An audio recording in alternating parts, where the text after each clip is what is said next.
Hola, me agarran acá, tomándome un matecito.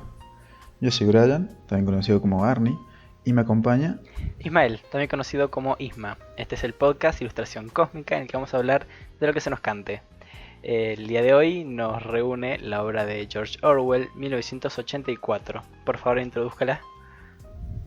Bien, 1984 es una obra de Orwell, como dijo Isma, que trata sobre Winston Smith, que es eh, un peón de todo un engranaje muy perverso que es el partido, que es el gobierno de eh, Oceanía. Bien, más adelante vamos a ir explicando bien cómo es el mundo de 1984, pero básicamente el libro transcurre y cuenta la historia de Winston Smith y cómo se va enfrentando a este partido, que van a ver que es mucho más terrorífico de lo que parece. ¿Querés contar, Isma, más o menos cómo surge todo este tema del podcast? Bueno, coronavirus, así que cuarentena, así que podcast, ¿por qué no? Sí. Este podcast lo teníamos planeado igual hace bastante tiempo de hacer. Cada uno está en distintas provincias estudiando distintas cosas. Pero es una forma recreativa de mantenernos cuerdos en este mundo, supongo. En este mundo. Bueno, volviendo al tema de 1984, Orwell, conocido, muy conocido por sus distopías y sus críticas directas y referenciales a los sistemas socialistas y comunistas de la época que vivió con mucha cercanía. ¿Quieres continuar la explicación acerca del mundo de Orwell? Bien. Más que nada Orwell, y lo que yo siento que hizo con este libro fue como que darle con un palo a los gobiernos que había en ese momento socialistas, porque lamentablemente los gobiernos socialistas que hubo, todos terminaron en un régimen totalitario, y de hecho se puede notar que en esta novela,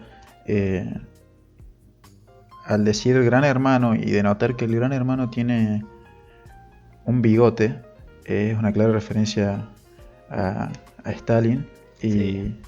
y a todo lo que fue. Así que también antes de seguir, quiero aclarar que va a haber spoilers del libro, eh, Obviamente, así que si tienen ganas de por las leerlo, dudas. Así que si tienen ganas de leerlo, no escuchen el podcast. por lo menos todavía no déjenlo, porque en forma de reseña hay que decir que es un libro demasiado bueno. Creo que debería ser de lectura obligatoria, por lo menos de mi opinión.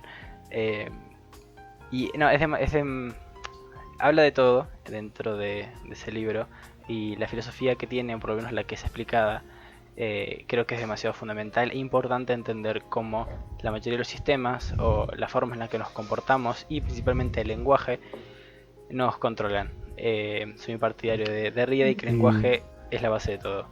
¿Qué más hay para decir? y es que, bueno, eso es re... Y la gente cuando lo termine de leer lo va a notar cómo te abre totalmente la cabeza a, no de una forma de que él predijo este mundo y de que en lo que vivimos, sino que te abre la cabeza de ver cómo realmente se cumple, eh, y que lo de él fue una advertencia más que otra cosa, porque al final, una vez que lean el libro, van a encontrar tantas similitudes con sistema de control como sistema de lenguajes, y hoy más que nada el cómo se controla con las redes sociales, eh, el cómo estás tan pegado al teléfono que directamente te olvidas de lo que pasa, y, y es muy fino de cómo el chabón hace más de 50 años, más 60 años, predijo, bueno, más que predijo, igual lo te da redundante, advirtió sobre lo que podría pasar y, y que finalmente terminó pasando. Se le podría como que comparar un poco con la obra de lo que fue Un Mundo Feliz, pero en Un Mundo Feliz lo que se hace es plantear otro tipo de distopía, una distopía en la que hay demasiado exceso de información, y bueno, obviamente Orwell lo que hace es lo contrario, que la información sea manipulada por el Estado, que es lo que muchas veces pasa y lo que pasó hace poco en Chile, sin ir más lejos. Yo a ¿Vos Mundo querés Feliz, contarlo más? A Mundo Feliz todavía lo tengo pendiente, no lo Lo tenés leí. pendiente. Lo empecé, Bien. pero no me llegó a enganchar. Igual le quiero dar otra oportunidad, porque sé que es un libro que tiene muchísimo... Sí, es muy bueno y muy importante leer porque encima introduce Huxley.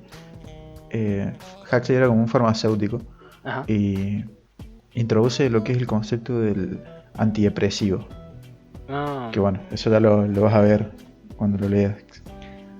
sí, solamente sé la introducción, pero seguramente debe ser tan interesante como fue Orwell.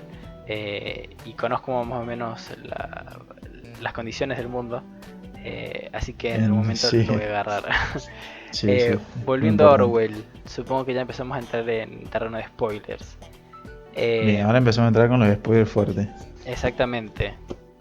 ¿Cuál es el primer punto por el que querés pasar de la trama? Bien, estaría bueno empezar por el cómo los primeros capítulos, que si bien son un poco lentos, luego todo se hace como mucho más rápido, pero tal vez sea importante que sea lento ya que se nos presenta un mundo que no conocemos, un mundo totalmente nuevo, y, y estaría bueno empezar con el cómo Winston empieza yendo a comprar, arriesgándose a comprar como un diario en el que poder empezar a escribir lo que él piensa. Que recordemos que en el partido es como que no puedes tener deseos, no puedes tener libertad de expresión, no puedes tener un pensamiento crítico propio. Y lo que caracteriza a Winston es que él sigue acordándose de lo que pasó antes, sigue acordándose de qué pasó antes de la revolución, sigue teniendo flashbacks y se da cuenta que todo eso no concuerda, como que hay algo que falta. Es Y cuando yo creo hacen... No, da que termine de contar. que uno de los primeros actos de rebeldía que hace el chabón es cuando, bueno, se arriesga a ir a comprar, ¿viste? Eh, a ese lugar. Sí, y cuando ocurren los flashbacks en los que recuerda su infancia y su vida con su madre y hermana, que, spoiler alert, terminan muriendo, o por Termina lo menos muriendo. aparentemente su hermana queda como desaparecida, ¿no? Creo que nunca se sabe qué pasa con ella. Sí. eh, claro, su madre y su hermana quedan desaparecidas porque de hecho, bueno, más adelante en el libro eh, cuenta él cómo un día le roba la ración de chocolate diaria que le daba el partido y Ujú. huye. Sí, sí, Huye y al volver ve que su madre y su hermana no estaban. claro. Yo creo que ahí es cuando él se siente culpable y se echa la culpa de que las mataron, pero Sí, en una sección nunca te del dejan en libro, claro de qué pasa ahí. claro, en un momento del libro confirma que, bueno, confirma, admite o refleja esa culpa diciendo que yo maté a mi madre y mi hermana. Claro. Eh, bueno, la fuerza de esas palabras hablan por sí solas. También ahí creo que es un reflejo bastante interesante eh, acerca de cómo es o cómo vivieron la infancia niños que sobrevivieron a la guerra.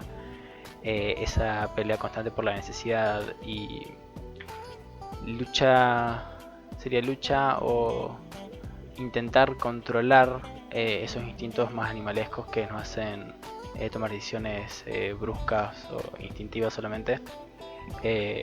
Winston sufrió eso cuando era chico y culpa de eso, o por lo menos él cree que culpa de eso, muere su madre. Claro. Tal vez incluso haber robado ese chocolate lo salvó de que haya desaparecido también él. De que haya desaparecido también, claro. Porque incluso en el momento eso en el que él se escapa, pudo haber pasado de todo. Y, y al no estar él en ese lugar, seguramente anduvo la policía del pensamiento. Exactamente.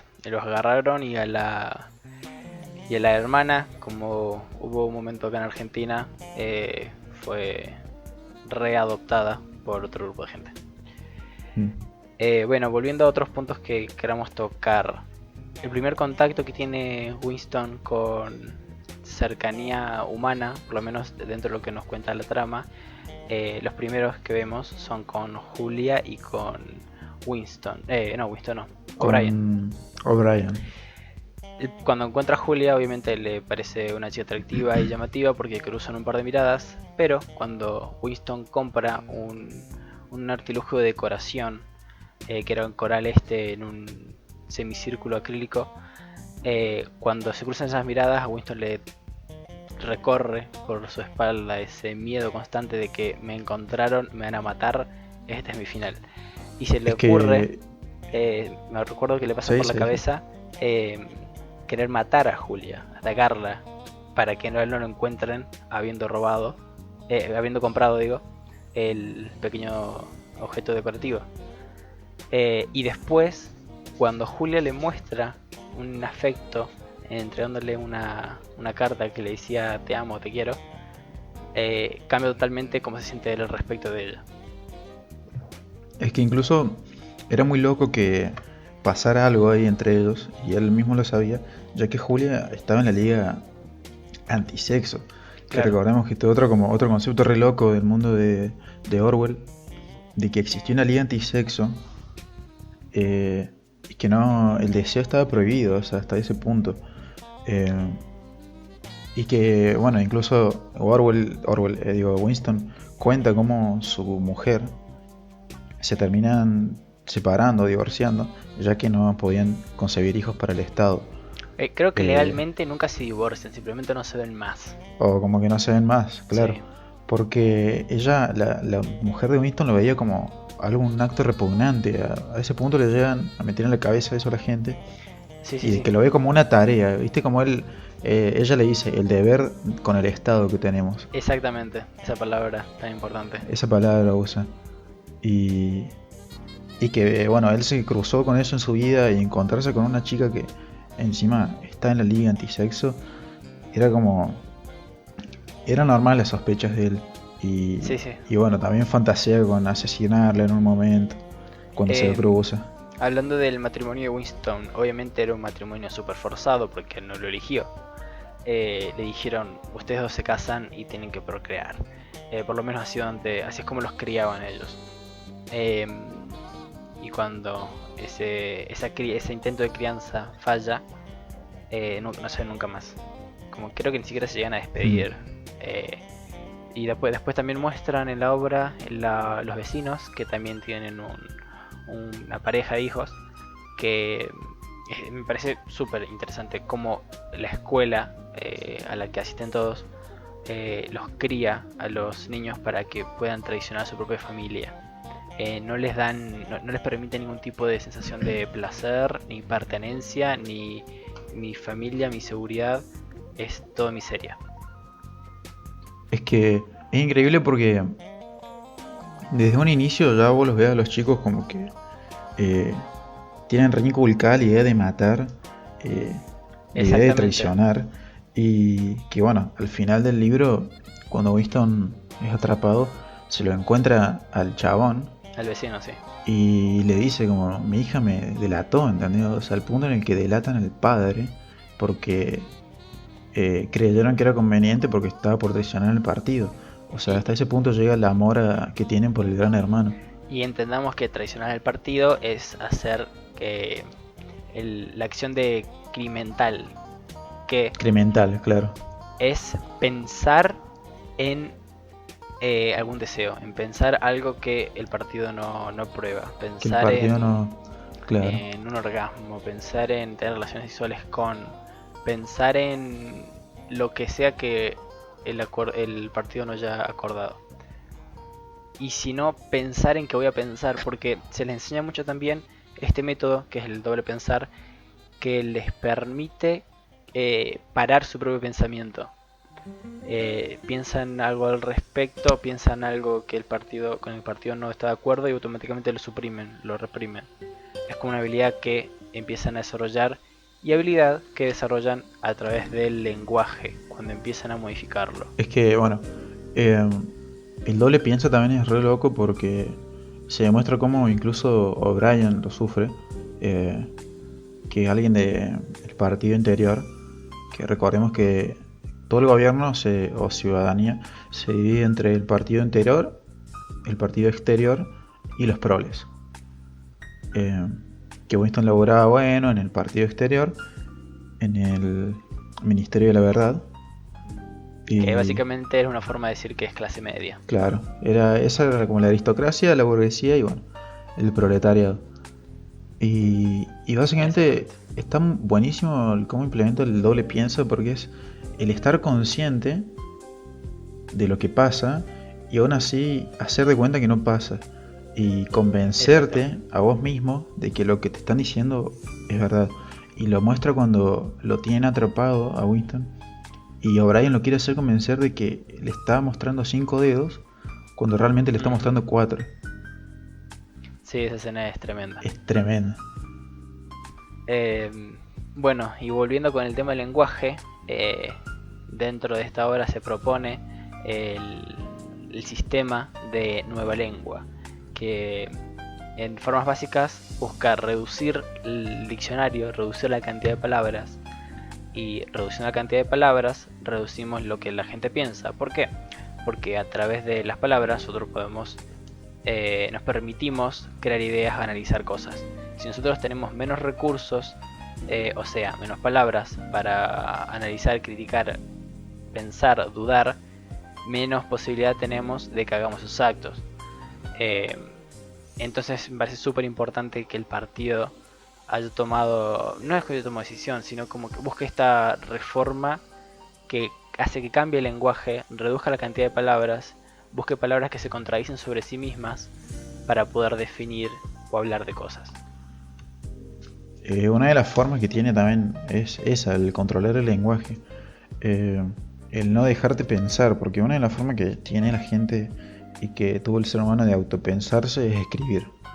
Eh, y de hecho Ujú. también que Winston agarre un diario y escriba lo que piensa ya es parte del crimen mental, porque está expresando sus ideas, está expresando su deseo y eso no lo puede hacer, no está permitido, vos no podés. El Estado tiene que pensar por vos ahí. Y eso también es otra forma de control que tienen en ese gobierno. Sí, el partido está constantemente en busca de la uniformidad del pensamiento, que todos piensen lo mismo con estas palabras que cada vez son más reducidas. Y hay una conversación justo en un almuerzo que tiene Winston con un compañero que era un filósofo o algo similar, y le comentaba que en la nueva edición del diccionario de la nueva lengua se redujo la cantidad de palabras. Eh, no, es demasiado flashero pensar, por lo menos darte cuenta cómo el lenguaje nos afecta tanto y casi no nos damos cuenta. Es que se van reduciendo, o sea, por ejemplo, en vez de decir oscuridad y decir luz, dicen no luz. Y en vez de Exactamente. decir luz, dicen no oscuridad. Eh, Van reduciendo los verbos, van reduciendo un montón de cosas que a uno le parece absurdo encima, porque cuando intenta leerlo, intenta varias veces personajes hablan en nueva lengua y no entendés nada. Sí. Es como que No, cuesta cuesta muchísimo muchísimo entender. entenderlo. Y bueno, la complejidad de los pensamientos que tienen al mismo tiempo es reducida. No puedo pensar conceptos o ideas complejas si no tengo los recursos para hacerlo. Y nuestros recursos para pensar cosas es justamente las Las palabras. palabras, claro. Bueno, luego de lo que es toda esa escena de Winston comprando, escribiendo, que se empieza a paranoiquear diciendo, bueno, me van a matar. Yo ya como que el chabón ya había cometido un delito al comprar eso y ya empezaba a pensar, lo voy a escribir para O'Brien, que O'Brien fue una de las primeras personas que lo vio, que recordemos esa escena sucede cuando están en el trabajo y comienzan los 2 minutos de odio. Que bueno, que los Ujú. 2 minutos de odio es cuando ponen a Goldstein, que era un revolucionario había Un creado, rebelde. un rebelde mejor dicho, que había creado la hermandad. Y bueno, lo ponían ahí. Una forma también de controlar a la gente era el odio. El estar todos tan en común en odiar algo. Y que Winston incluso tiene que fingir que odia a Goldstein. Que lo, que lo Exactamente. odia y si él por un segundo no demostraba odio, automáticamente era encerrado. Y en medio de todo ese disturbio en el que estiran sillas, hacen de todo, gritan, él se encuentra, cruza miradas con O'Brien y se da cuenta que O'Brien realmente piensa como él. Eh, Empieza como a Y hay una teorizar. frase que le decía una frase, me acuerdo. Ah, bien. Yo me acuerdo que Creo que era, no, nos nos encontraremos en encontraremos en donde no hay donde no oscuridad. hay oscuridad. Claro. Que fue donde Sí, se terminan encontrando. exactamente, sí, al Eso final fue del muy libro loco. es Eso muy zarpado. te acordás después del Sí, principio y decís, y estaba todo estaba todo cantado. cantado, que era así, uno. Ya lo tenían refijado, Sobre sí. todo, que el libro vos pensás que te va a llevar para un lado y te lleva para otro. Eh, Ujú. Básico, o sea, con el plot twist, que vamos a llegar a lo que es el plot twist, de cómo, bueno, luego de eso conoce a Julia, que la conoce, bueno, la había estado mirando y qué sé yo, hasta que un día. Bueno, espera, antes que, perdón, Sí, sí, antes sí. que nos vayamos porque quiero decir algo de los 2 minutos de odio, o 2 horas eran, no Dos dos minutos de minutos. odio. Los 2 minutos de odio. Eh, Me parece muy remarcable como Orwell hace un paralelismo bastante esencial, diría yo, que permea mucho nuestra cultura. Los 2 minutos de odio se crean para que los ciudadanos tengan a ese otro, al que le echan la culpa, al que es culpable de todos los males y crímenes, para quitarle el foco o de persuadir y distraer a la gente de otros temas centrales. Eso es algo que pasa muchísimo en la actualidad. Pasa Eh, muchísimo, muchísimo. ponen, ponen el foco en un otro. Acá estamos hablando de coronavirus. Coronavirus. ¿Quién es el otro? Los chinos, los asiáticos. Eh, son la culpa, son los culpables de todo. No quiero decir que el Estado esté haciendo eso ahora mismo, pero la gente por lo menos lo está haciendo. Hay como esta necesidad, no quiero decir que es humana, pero parece ser tradicionalista, de que buscamos a un otro al que le echar la culpa, al chivo expiatorio, digo. A ese otro que es culpable de todos los males. Cuando en realidad alguien más nos está haciendo creer que ese otro es culpable de todos los males, o estamos evitando hacernos responsables de otro tema más central, o estamos evitando ver la problemática de otra perspectiva. Y bueno, los 2 minutos de odio son eso, es la gente descargando todas sus emociones, porque tantas emociones tan reprimidas como la historia nos ha mostrado con el machismo y la masculinidad tóxica, que terminan desembocando en ira, en violencia. La ciudadanía de 1984, ¿dónde descarga esa ira y violencia? En los 2 minutos de odio. Y así mantienen una sociedad relativamente estable. Y hay que remarcar que esto del foco que se le da pasa un montón. Y pasa un montón con un montón de temas. Cuando el país, por ejemplo, el gobierno anterior, se fue el dólar a la mierda, aprovecharon el mundial, ¿entendés? O sea, aprovecharon Me la acuerdo, sí. explosión del mundial y de repente el dólar se había ido a la bosta. Y, Sí, sí, y al sí. igual que con otras cosas, o sea, con esto de que fue muy chocante enterarse de la cantidad de femicidios que había habido cuando estuvieron todos 2 meses hablando de lo que pasó con los rugbyers, que sin duda es un hecho remarcable y que Ujú. nos hizo dar cuenta de un montón de cosas, pero el cómo uno se olvida, ¿entendés? Como, estamos hace un mes pensando Sí, sí, sí. en una sola noticia, en un solo lo que pasó con este chabón, Y y de estamos ignorando otras repente, de problemáticas. repente acaban de morir 70 mujeres en un mes, ¿entendés? O sea, es Sí, muy sí. firme, es muy fuerte. Cómo te desvían la atención, cómo te hacen olvidarte. Eh, y bueno, Orwell con su narrativa busca justamente que pongamos el foco en eso, o por lo menos nos demos cuenta. Bueno, volvemos Sí, al sí. tema que estabas narrando, que interrumpí. Bien, a lo de Julia. A mí me parece muy bonita la relación que tienen y es muy lindo ver cómo el amor sobrevive a cualquier cosa ahí. Eh, Cómo a pesar de todo eso el amor sigue existiendo y cómo esta pareja que se forma con Julia cuando le da la cartita diciendo te quiero y bueno, arreglan para verse. Ujú. Y, y de cómo se empieza a formar toda una relación, de cómo también Julia demuestra otra personalidad porque Winston quería deshacerse del partido, él quería que se destruyese todo, que se Claro. formase uno nuevo. Julia creía que el partido no estaba bien, que el partido los controlaba a todos, pero sin embargo demostraba esa actitud que tiene mucha gente, incluso hoy en día, de decir, está bien, yo sé que está mal, pero no puedo hacer nada. Así que simplemente Ujú. voy a vivir mi vida quejándome de eso y listo.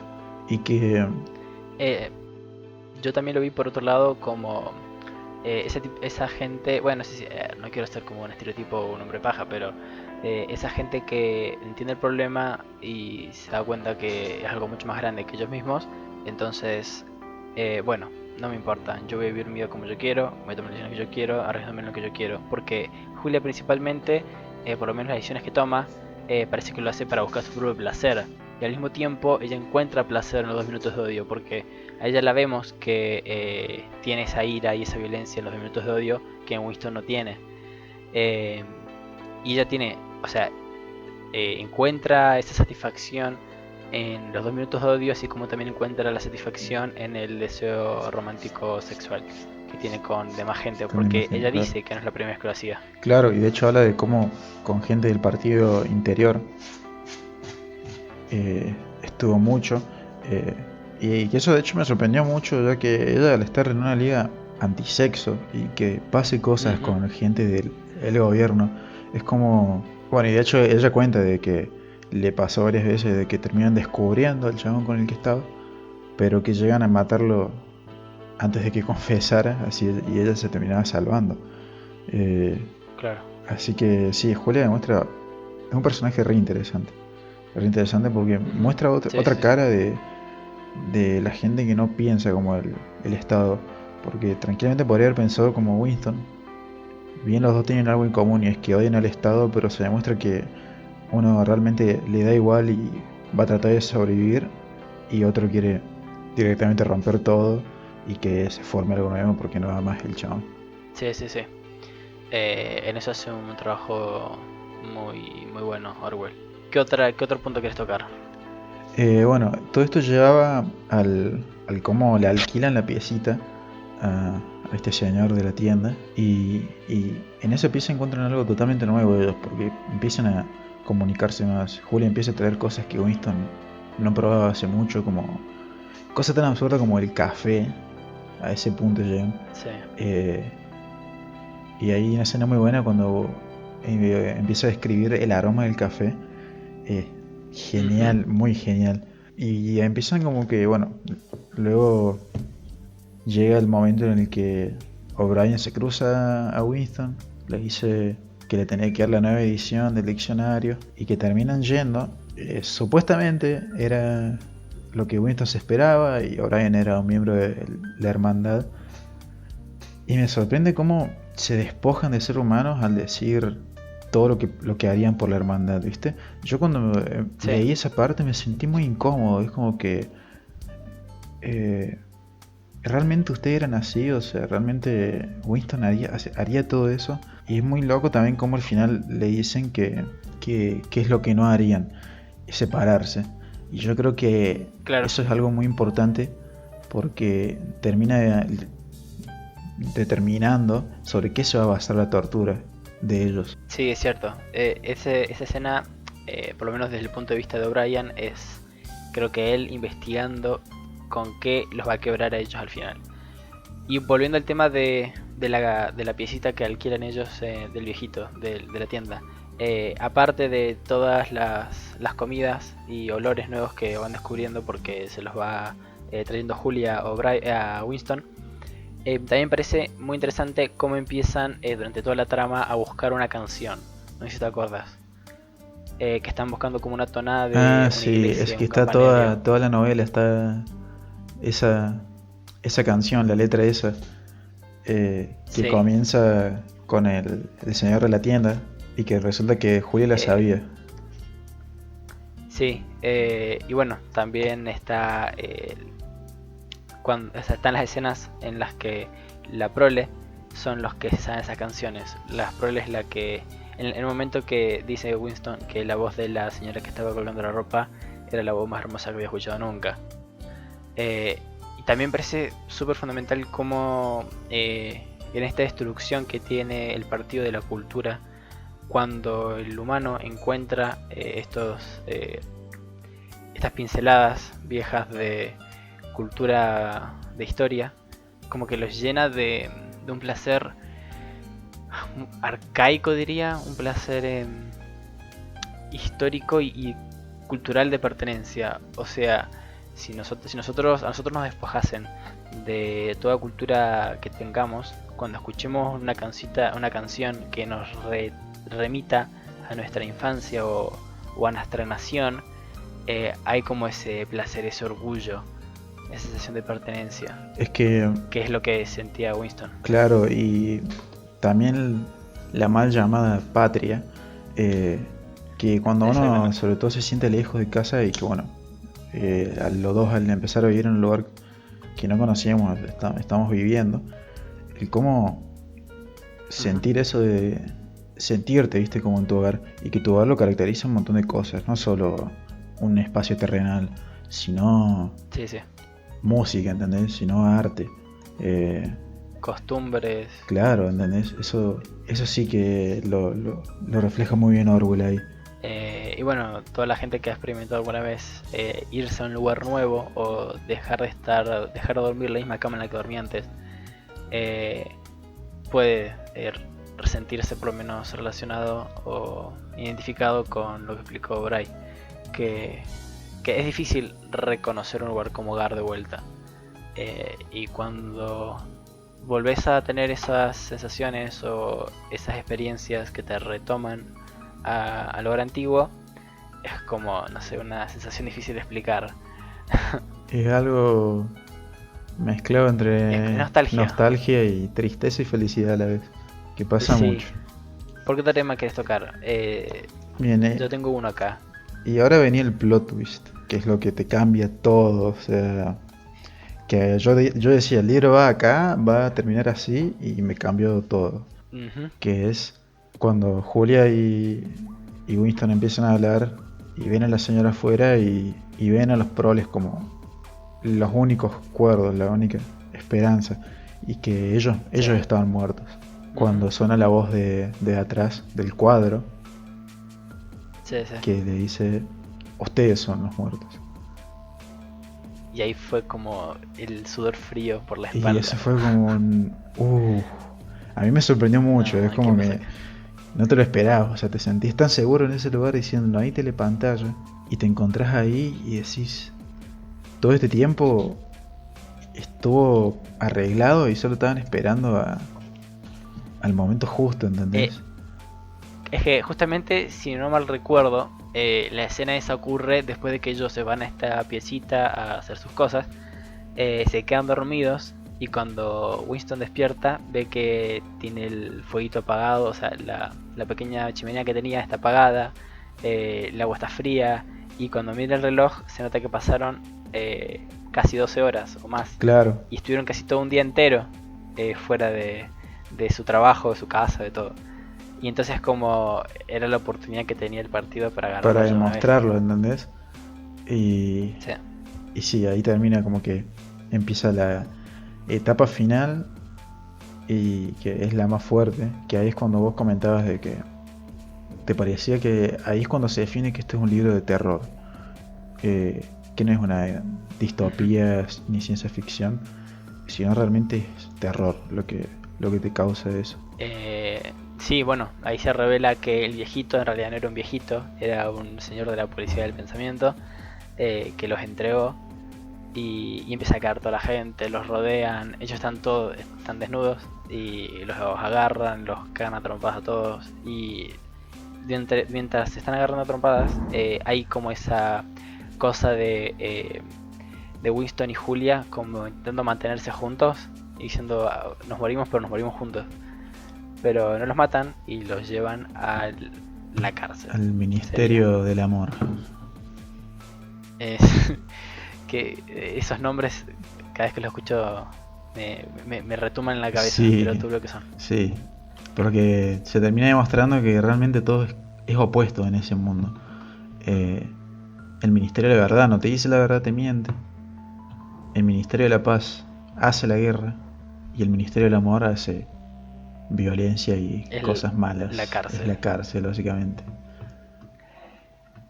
Y Y bueno, y en esa escena está Winston esperando, porque espera mucho en la sala de la cárcel, y llega un poeta al que meten preso y obviamente van a vaporizar o van a hacer desaparecer por haber puesto la palabra Dios en un poema. Porque en este mundo también hay arte, pero es arte ultra recontra mega controlado.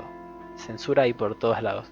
Y y siempre se hace una reforma de un cuento o de varios cuentos y se vuelve a escribir el mismo, pero con otras palabras y cada vez más reducido en expresión y más uniforme uno detrás de otro. Y este poeta lo meten preso por haber puesto la palabra Dios, y después cae el vecino que metieron preso porque cometió crimen tal y su hija lo entregó. Y él admite y como que está orgulloso de la hija de que lo haya entregado.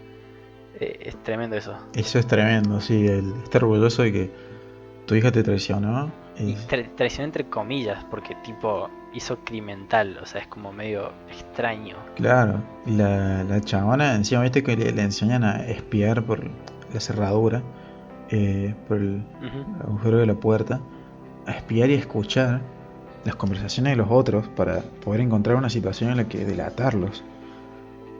Tenés razón, sí. O sea, están activamente buscando gente cometiendo crímenes. No es como me encuentro un crimen y lo denuncio, no, están buscando gente que cometa crímenes. Claro, no es como que esperan.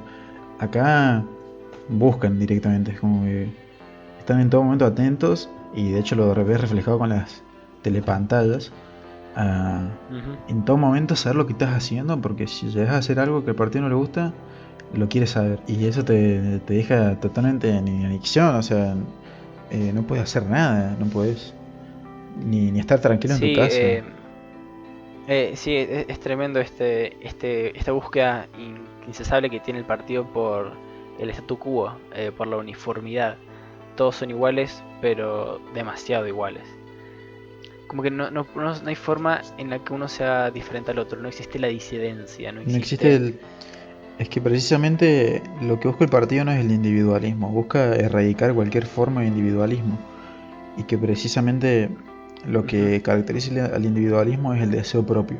Claro. Y de ahí empieza la batalla contra el deseo. Y busca lo colectivo, el poder de un colectivo y eliminar el individualismo por completo. Sí. Obviamente no hay ningún tipo de expresividad fuera de lo establecido por el partido. Y entonces Winston, ahí encerrado en la cárcel, lo empiezan a llevar a... No, llega O'Brien, también como que... me metieron preso también a mí.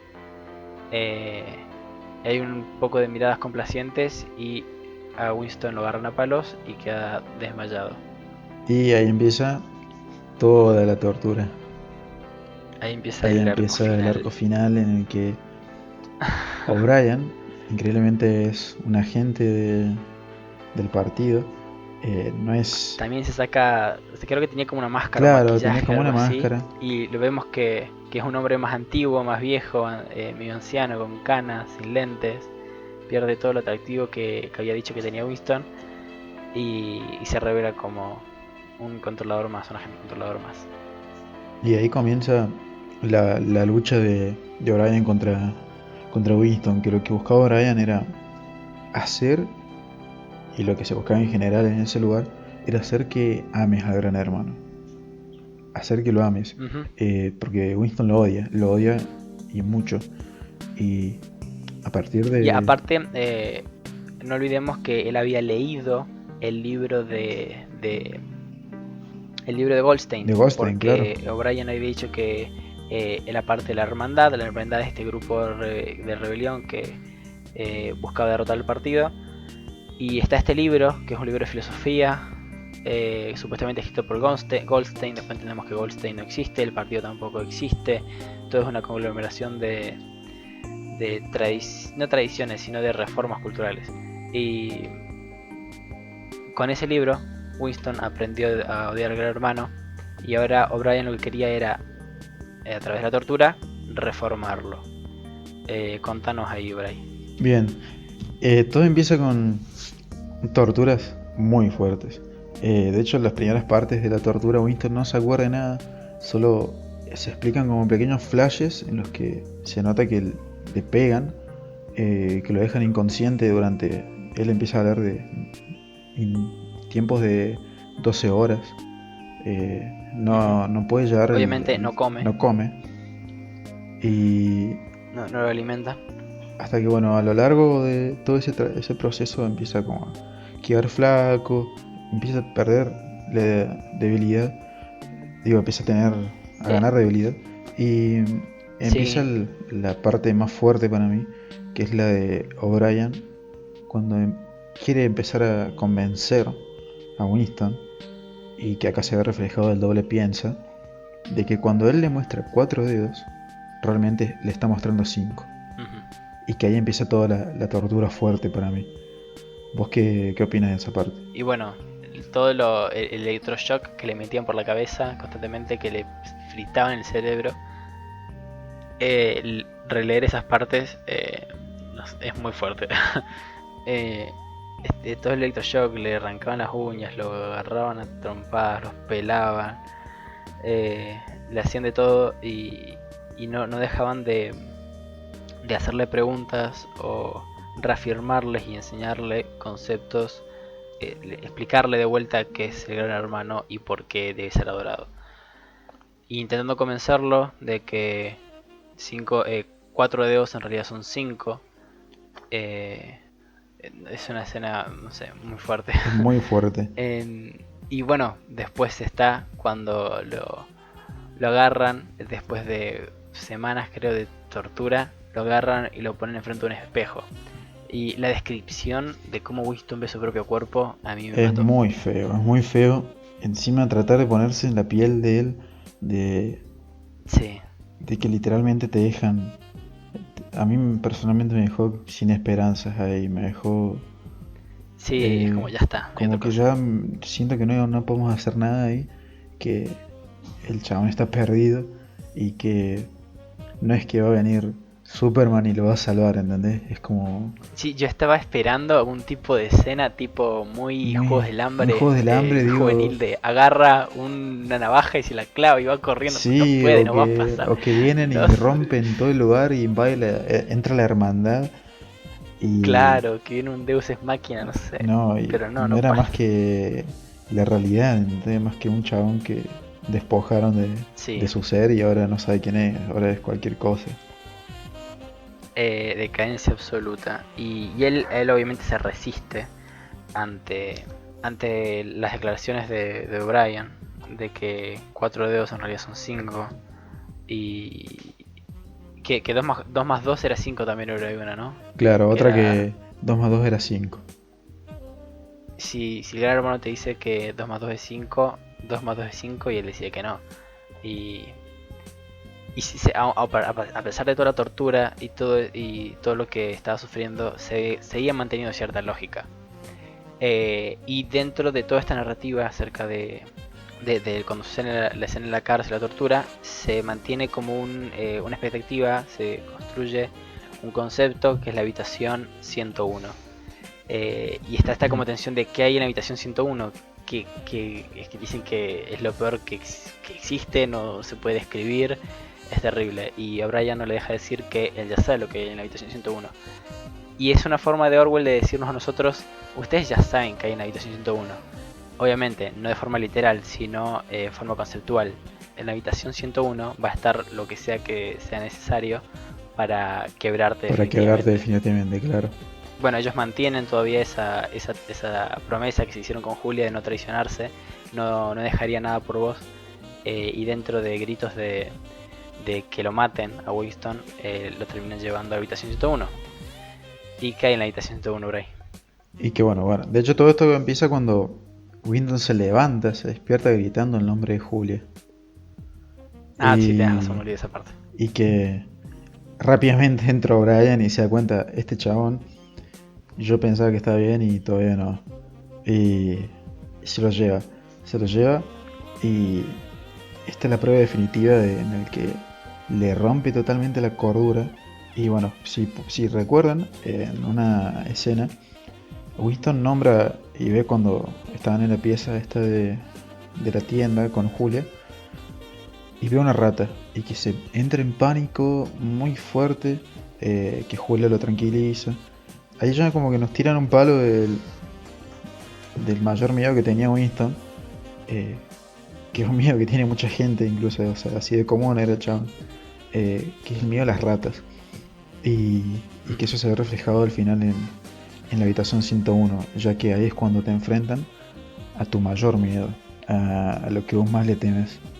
Y, y, Sí. y en una escena de desesperación, de que no sabe qué va a pasar, a Winston le están por lanzar unas ratas muertas de hambre a un bozal que tiene en la boca para que apenas entren las ratas le destrocen todo, le rompan toda la cara. Y él empieza a imaginarse todo esto, cómo va a ser, y en un grito de desesperación dice, a mí no, háganselo a Julia. Y ahí es cuando Y rompe, ahí ocurre ahí la es cuando traición. ocurre la traición, cuando logran entrar en la cabeza de Winston y romperlo totalmente.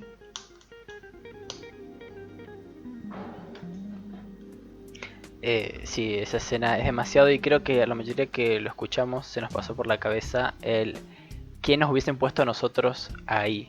A mí, personalmente, mi peor miedo creo que hubiese sido que hubiesen puesto en ese bozal sapos. Yo Sapos. no tan cerca y tan de frente, no puedo ni imaginarlo y ya me arcadas. Me hubiesen puesto sapos en ese vocal, en ese En ese bozal bozal. y yo me moría. Y que no piense, no, pero Es si que se llega a abrir la imagínate, compuertita esa que está en el bozal, no, exploto. imagínate tratar luego de sufrir tanto daño psicológico, enfrentarte a tu peor miedo. Es Es como que no hay forma, no hay quien lo aguante. ya si no te rompen con eso, vos o no sos humano o no hay razón, porque cualquiera se rompe ahí. Sí. Es como la forma definitiva de romper a la gente. A vos, Bray, ¿cuál fue tu último? ¿Cuál fue el miedo que te hubiesen puesto en el bozal? O en la habitación en general. Y no lo he pensado, sabes que no lo he pensado, ¿No? pero Yo lo tenía re latente cuando vos estaba lo viendo tenías así cuando como, estaba leyendo la mirá escena. vos. Diciendo, acá me pone, pero yo, o sea, no puedo. Estaría como Winston. No es demasiado. No, yo no tengo miedo muy particular a algo, como un miedo muy Eh, personal. Igual, o sea, que no sé si debería ser exactamente algo que poner en el bozal, sino la No, habitación claro, de 101 como hecho, concepto en general. como concepto general, porque incluso eh, te pueden mandar cualquier cosa ahí, onda, puede Por ejemplo, una aparecer, pileta con agua para que te ahogues. claro, o, o cosas así. Yo creo que mi mayor miedo, eh, todo el mundo tiene miedo a la muerte, pero personalmente yo como que le tengo miedo a una muerte muy dolorosa. Es como que le tengo pánico, ¿entendés? Es como, yo sé que me voy a morir, pero no quiero que duela. Así que yo creo que mi miedo sería como que apareciese en la habitación y me mostraran una muerte a los Jigsaw, ¿viste? A los juegos del miedo, Sí.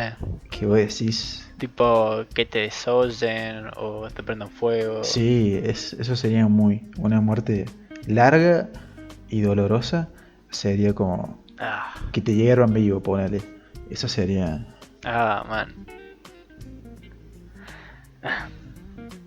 Eh, bueno, y cuando ocurre esa escena de que vemos bueno, leemos a Winston todo desnutrido y le hacen las ratas, es cuando yo por lo menos me di cuenta que este no era un libro de solo de distopías o de romances o de filosofía, sino que era un libro de terror.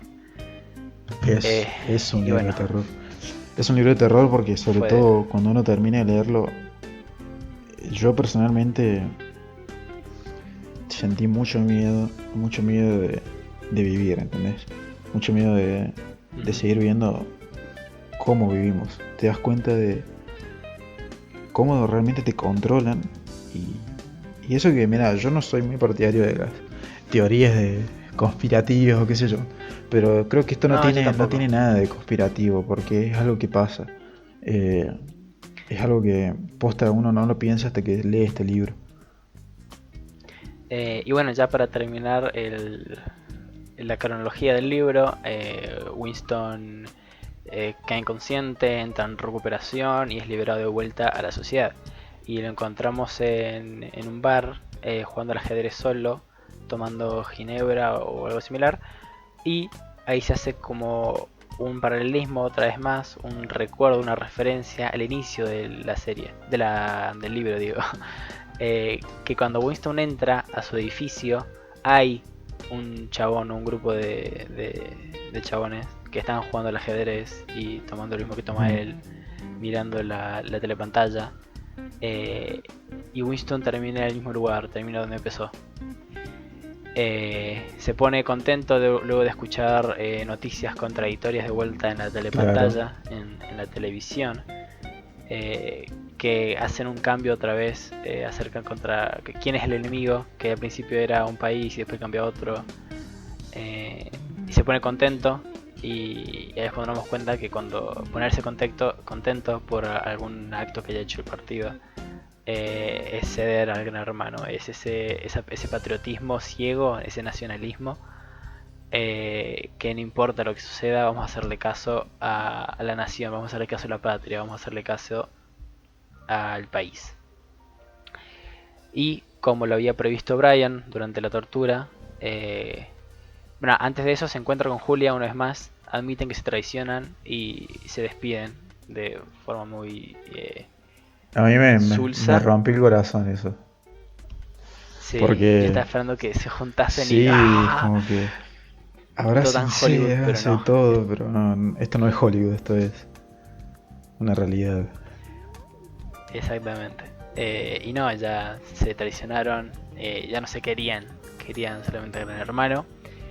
Y de forma inesperada, por un pasillo, si no mal recuerdo, Winston recibe un balazo que lo deja durmiendo para siempre sería, mientras ama al Gran Hermano. Eh, y así terminaba el libro. Que recordemos, O'Brien le dice, antes de matarte, te voy a hacer amar al gran hermano. Con Ujú. ese acto Winston demuestra que ama al gran hermano. Era lo único que hacía falta para matarlo. Sí, y eso también me parece tan macabro y perverso que no solo, o sea, buscan que la gente se revele para agarrarlos, quebrarlos, que abren el hermano y después se mueren. Es que Y o sea, no tiene sentido porque es como tranquilamente podrías matarlo de al chabón, pero es tan macabro. La gente esta que te rompen todo, o sea, te quieren hacer que los ames y después te matan. eh, es que es demasiado turbio. Y encima vemos a esta gente que son esclavos, que la gente los abuchea en la calle, que presentan como prisioneros de otros países. Y lo más probable es que sean prisioneros del mismo país. Otra gente que también agarraron, que supuestamente está a favor de Goldstein, pero son capaz que ellos mismos que están en proceso de Claro. reformación o ya fueron reformados y después los matan y saben que están muriendo por el partido o algo así similar. Eh, Se pueden hacer muchas teorías en torno a eso porque hay cosas que no se dejan en claro. Y sin sí. ir más lejos, la hermandad nunca se termina de explicar qué es. Que para mí termina siendo todo un invento del partido, obviamente. Ujú, Para sí. tratar Igual que Goldstein. de pescar a la gente. Porque si vos no le das, no los incitas a los chabones a algo, no vas a descubrir nunca quién piensa como vos y quién no. Y realmente Goldstein no Claro. era O otra sea, cosa que una creación de ellos mismos. buscan que uno se revele para poder agarrarte, reformarte y matarte una vez. Y bueno, admiten, no, dicen, mencionan, responden a Winston que todo el objetivo de todo esto, es el poder por el poder, nada más que otra cosa. Nada más que otra cosa. El ansia del poder. Sí, el control por el ser humano. No Como sé, no, es decía, difícil de escribir. como decía este chabón que no me acuerdo, el poder corrompe y el poder absoluto te corrompe absolutamente.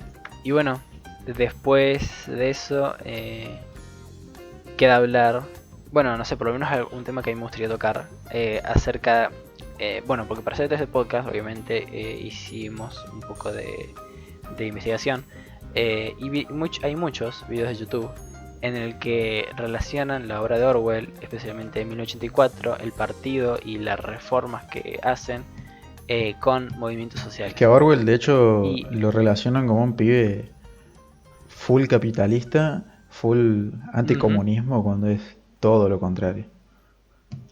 en Estados Unidos principalmente se utilizó mucho su obra, que es algo que hasta él mismo ha hablado y ediciones posteriores a sus libros siempre lo han remarcado, pero parece que se ignora siempre, que en Estados Unidos lo utilizaron como símbolo del liberalismo, porque la rebelión en la granja principalmente era una referencia constante a errores de la Unión Soviética. Y bueno, obviamente Orwell los critica full y Estados Unidos aprovecha su obra para potenciar su propia ideología. A ver, de Estados Unidos como ideología en formas generales, ¿no? Pero ese liberalismo económico, neoliberalismo también, que supuestamente, o mal entienden en realidad, que Orwell defendía. Y es que de hecho, todo el tema de la crítica que hace se ve reflejada en la obra de Orwell, porque sin ir más lejos, también se teorizaba que Goldstein realmente no era otra cosa que una referencia a Trotsky, por ejemplo, eh, Ujú. que era como la otra parte del comunismo. Y molesta mucho que lo usen como propaganda anticomunista cuando realmente no lo era. Y a día de hoy lo siguen usando como propaganda anticomunista, que es lo que más molesta. Eh, Cuando Orwell buscaba algo completamente diferente. Si bien cada uno le da su interpretación cuando lee, pero tratar de usarlo a favor de un movimiento no me parece, o sea, un movimiento eh, político, por así decirlo, un movimiento que, que alguien cree que lo beneficia, que Orwell realmente era un chabón recapitalista y odiaba a los comunistas, no debería ser así. Pero bueno, las cosas Y bueno, pasan. sí, metiéndonos en más polémica, hay muchos videos o ensayos de gente hablando de la obra de Orwell y relacionándola con el movimiento feminista o el movimiento LGBT, que hablan acerca de ideología de género y que esta reforma, entre comillas, que supuestamente es forzada del movimiento LGBT o feminista, intentando modificar la forma en la que hablamos o eh, criticando principalmente la tradición y la cultura, mucha gente la ve como esto es 1984, nos están queriendo controlar, queriendo controlar el lenguaje, nos van a matar a todos. Y es una flayada demasiado incomprensible. Es que no tiene relación alguna. No tiene relación alguna porque nadie busca controlarte acá con el idioma. Sin ir más lejos del lenguaje inclusivo. Nadie busca controlar con eso, ¿entendés? Todo lo contrario. En la nueva lengua de Orwell se excluyen palabras, se excluyen cosas. Lo que busca el lenguaje Exactamente. inclusivo es incluir, ¿entendés? Incluir lo que estuvo toda la historia de la humanidad excluido del lenguaje. Y principalmente porque se entiende que, bueno, por lo menos se debería entender que la neolengua de Orwell está cortando palabras, está cortando formas de pensar. Y los movimientos sociales, creo yo al menos, que deberían buscar todo lo opuesto, o buscan todo lo opuesto. Tanto reabrir formas de pensar, entender nuevas formas de expresarse y siempre añadir, no quitar. ¿Qué más hay que decir al respecto? Es mucha gente que tiene miedo de perder lo propio, de perder la cultura, de perder las tradiciones y no se quiere dar Busca, cuenta que muchas de las tradiciones lastiman más que benefician. buscan precisamente como el partido perpetuarse en el poder. Saben que el cambio de lenguaje les quita mucho poder a ellos. Y que muchas otras cosas que se buscan dando con el feminismo. Y personalmente molesta porque se le quiere quitar el poder a los de arriba. Y cuando pasa eso siempre le va a romper las bolas a los de arriba. Es que encima son movimientos de disidencia, que es todo lo opuesto que buscaba Orwell. Que buscaba Orwell, digo, que buscaba el partido. El, una disidencia en el partido del libro no podría existir nunca. Y estos movimientos son de disidencia, son del otro, son de la minoría. Y lo que hace es abrir, porque el partido buscaba establecer el status quo, reforzarlo al máximo. Todos son demasiado iguales, todos tienen las mismas tradiciones, la misma forma de pensar, los mismos recursos para pensar, buscan sin saber qué es lo que están buscando o sin saber a qué están beneficiando, lo mismo, el poder por el poder del partido. ¿Quién es el partido? Todos son el partido.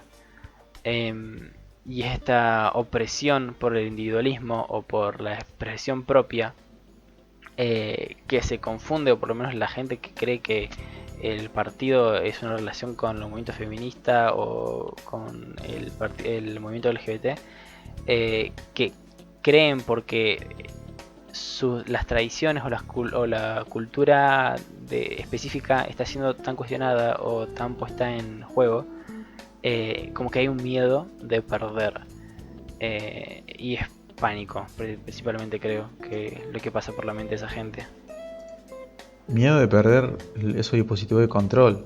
Porque a uno me pareció ya Miedo de perder el statu quo, claro. porque, o sea, alguien se siente en el statu quo, se sienten seguros, porque se esforzaron toda la vida para ser parte del statu quo, son parte del statu quo, están seguros ahí, es lo que quieren seguir haciendo, y no pueden salirse de la comodidad en la que están.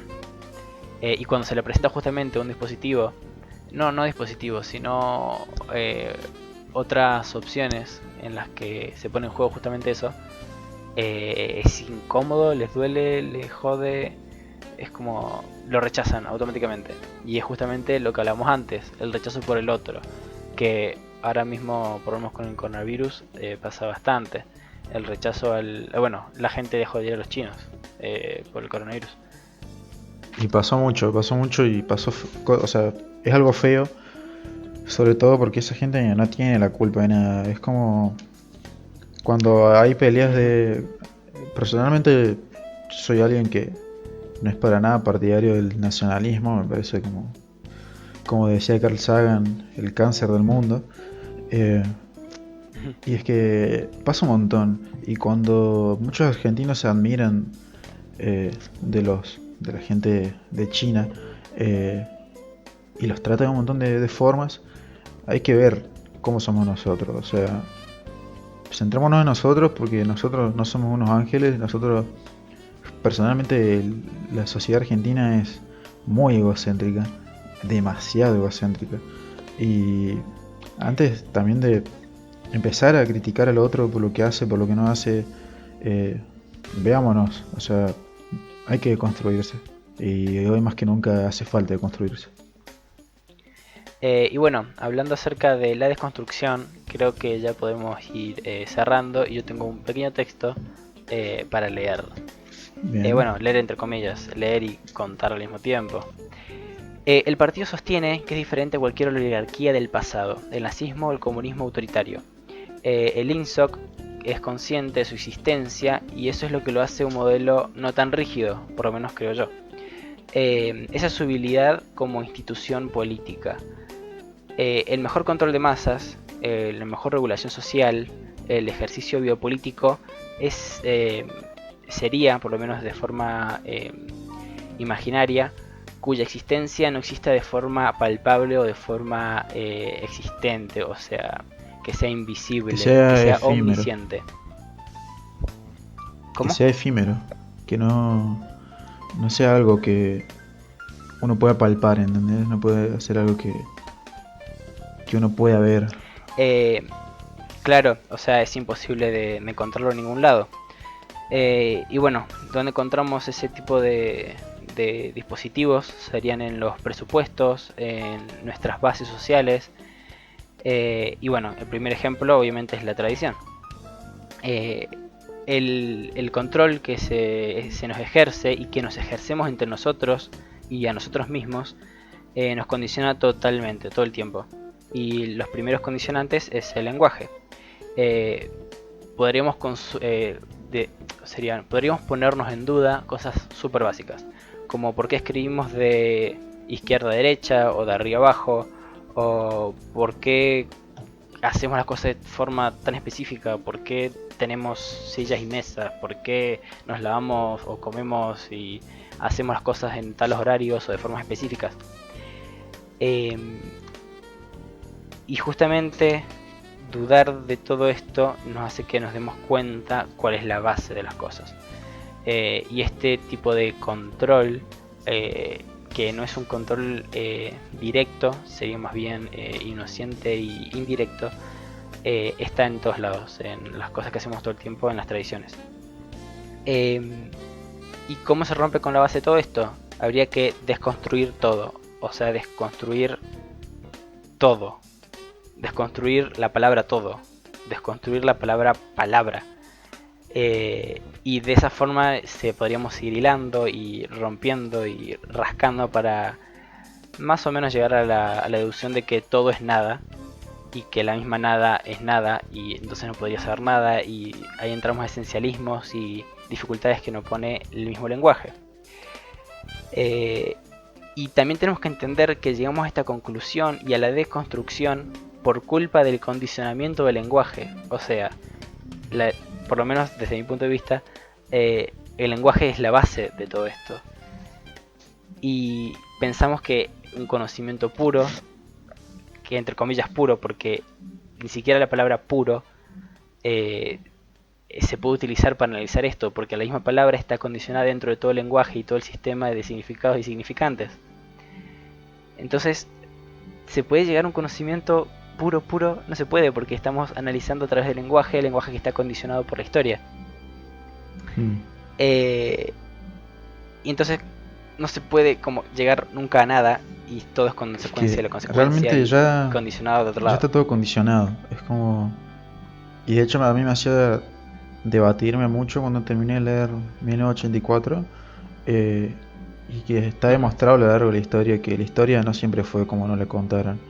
Y como se suele decir, la historia la escribieron los ganadores. Y a nosotros nos hicieron creer que en la Segunda Guerra Mundial los yanquis eran los buenos siempre, y así nos lo creímos mucho tiempo, y así con un montón de cosas, y uno empieza a desconfiar, de decir, ¿realmente esto pasó como me lo están contando? Bueno, obviamente todo esto se refleja en las obras artísticas, en los medios de expresión, en las películas de Hollywood. Por eso es que yo odio tanto la primera película de Capitán América de Marvel. La repudio, es propaganda pura. Propaganda muy firme. Hasta el infinito. Firme, sí. Tipo, el hombre americano siendo hombre americano. Te hace amar al gobierno y al ejército, o sea, eso no es nada bueno. Y bueno, justamente volviendo al lenguaje, el lenguaje es nuestra herramienta para analizar. Pero a la forma, o sea, al mismo tiempo que estamos analizando, tenemos que tener en cuenta que el lenguaje nos condiciona. No podemos confiar ni siquiera en la propia herramienta para analizar cosas. Por eso es que es necesario estar en constante cambio y llenar siempre y traer más recursos para analizar. Nunca hay que reducir un diccionario, sino que hay que rellenarlo, aumentar de tamaño siempre. Bueno, y con esto, por lo menos de mi parte, quiero cerrar con una pequeña lectura del libro Filosofía no sé frases, de el gran Darío Stanraiver, un filósofo argentino.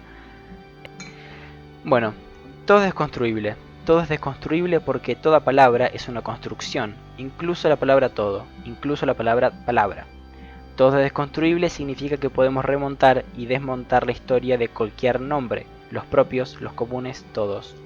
Toda palabra tiene una historia, y esa historia es la historia de poder, de poderes, lucha de sentidos, algunas más violentas que otras. Todo es desconstruible porque en general esa historia está oculta. Las palabras se nos presentan en su presente, son diques, alambradas, contenedores que, sin embargo, invisibilizan su historia, invisibilizan sus inclusiones y exclusiones, cuánto sentido quedó fuera o cuánto sentido quedó dentro en el mismo acto de conformación de sus propias exclusiones. La clave del lenguaje siempre ha sido la misma: ensimismarse en un supuesto real exterior y confundirse, de modo que, a través de su solo uso, creamos que estamos hablando de cosas. Pero no sabemos si hay cosas. Sabemos, pero sin embargo, que hay algo que no puede nombrarse ni con el hay ni con el algo. Y por eso todo es desconstruible. Y bueno, yo con eso cerraría mi parte, por lo menos. Un grande el Darío. Es tremendo. Yo me gusta mucho escuchar las conferencias que hace. Re recomendado. Y me tenés que prestar ese libro porque le tengo muchas ganas. Dale, te lo presto. Las conferencias de Facultad Libre. Las conferencias de Facultad Libre te salen muy firmes. Son muy buenas las conferencias. Yo quería leer algo cortito. Como varios saben, porque seguramente te lo van a escuchar amigos nuestros. Así que, bueno, yo estoy estudiando astronomía y obviamente me apasiona todo lo que es, todo lo relacionado a la astronomía, al universo. Y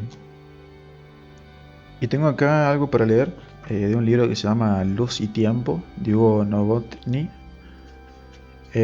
que especialmente en esta parte es la introducción del libro y introduce con un texto de Silo, que Silo es el seudónimo de Mario Luis Rodríguez Cobos, que fue un filósofo y pensador argentino, muy interesante si lo quieren leer. Habla sobre todo de el universo y toda la historia de la ciencia visto desde un punto de vista humano, desde un punto de vista del Homo sapiens, y está súper bueno cómo analiza las cosas. Y bueno, voy a leer esta partecita de este libro, que también engancha un poco con lo que decía Isma de cómo estamos ya desde antes definidos, cómo ya todo lo que nosotros conocemos ya fue definido y todo se crea así porque fue así.